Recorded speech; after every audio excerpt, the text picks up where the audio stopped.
আবেগে কেঁদেই ফেললেন সিলেট টাইটান্সের উপদেষ্টা ফাহিম আল চৌধুরী।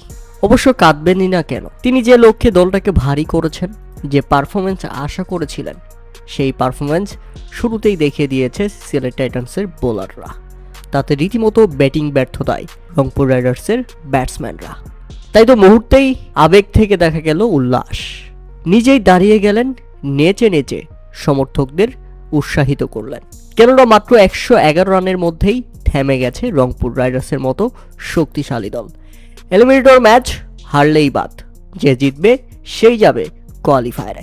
আর প্রথমে ব্যাটিং করতে নেমে রংপুর রাইডার্সের রীতিমতো যা ইচ্ছে তাই। লিটন দাস ফিরলে মাত্র 11 রানের মধ্যেই তারা হারিয়ে ফেলে 3 উইকেট। এরপর কায়েল মার্চ, খরজিল শাহ, মাহমুদুল্লাহ রিয়াদ কেউই সুবিধা করতে পারেনি। দলের হয়ে সর্বোচ্চ কেবল মাহমুদুল্লাহ রিয়াদ খেলেন 26 বলে 33 রানের এক ইনিংস, আর এটাই সর্বোচ্চ। তাই তো 111 রানের মধ্যেই থেমে যেতে হয় রংপুর রাইডার্সকে।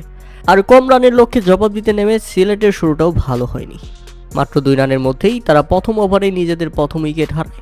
এরপর 38 রানের মধ্যে 2 উইকেট, আর 4 রান করতেই তারা হারিয়ে ফেলে আরও 2টি উইকেট। অর্থাৎ আফিফ হোসেন ধ্রুব ফিরলে মাত্র 44 রানের মধ্যেই তারা হারিয়ে ফেলে 4 উইকেট।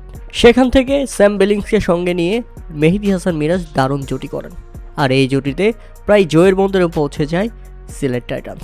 এই দুই ব্যাটসম্যানের দুর্দান্ত 50 রানের পার্টনারশিপ রীতিমতো জয়ের বন্দরে পৌঁছে যায় সিলেট টাইটান্স।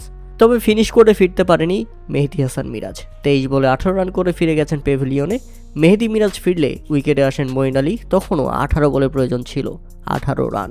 তবে সিলেটের জন্য চাপের ব্যাপার হচ্ছে মেহেদী মিরাজের পরপরই আরেক সেট ব্যাটসম্যান স্যাম বিলিংসও আউট হন বড় শট খেলতে গিয়ে। 11 বলে তখনও প্রয়োজন ছিল 15 রান। স্যাম বিলিংস আউট হলে রীতিমতো চাপে পড়ে যায় সিলেট টাইটান্স এবং রংপুরের মুখে তখন হাসি দেখা যায়। শেষ ভরসা এখন কেবল একমাত্র স্বীকৃত batsman Moeen Ali. Chris Woakes কি করলেন তিনি, তাকে কেন নিয়ে আসছেন সিলেট টাইটান্স সেটা এবার প্রমাণ হয়ে গেল। মঈন আলী যখন ম্যাচটাকে ডুবিয়ে গেলেন, তখন ক্রিস ওকস ম্যাচটাকে রীতিমতো জয়ের বন্দরে নিয়ে গেলেন এবং সিলেট টাইটান্সকে বাঁচিয়ে রাখলেন তিনি। এটা অবিশ্বাস্য এবং অকল্পনীয় ছিল। ম্যাচটা হেরেই গিয়েছিল সিলেট টাইটান্স, কারণ শেষ বলে ছক্কা, 1 বলে মারতে হবে 6, আর সেটাই করে দেখিয়েছে ক্রিস ওকস। অবিশ্বাস্য ও ভাবনীয়।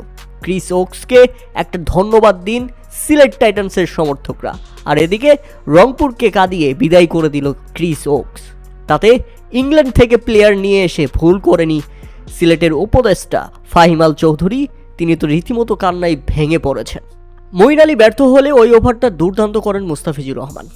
তাদের শেষ 6 বলে প্রয়োজন ছিল 9 রান। এমন সময় একমাত্র স্বীকৃত ব্যাটসম্যান মঈন আলী রীতিমতো হতাশ করেছেন।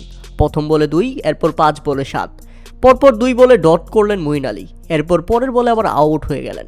3টা বল একেবারে কোনো রান না দিয়ে নিজের উইকেটটাও বিলিয়ে দিয়েছেন।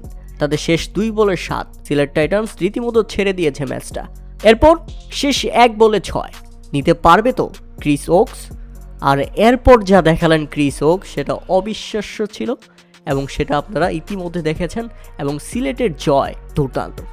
মনে হচ্ছে লো স্কোরিং ম্যাচেও এমন একটা এলিমিনেটর ম্যাচ নয়, মনে হচ্ছে ফাইনাল একটা ম্যাচ দেখা গেল বিপিএলে।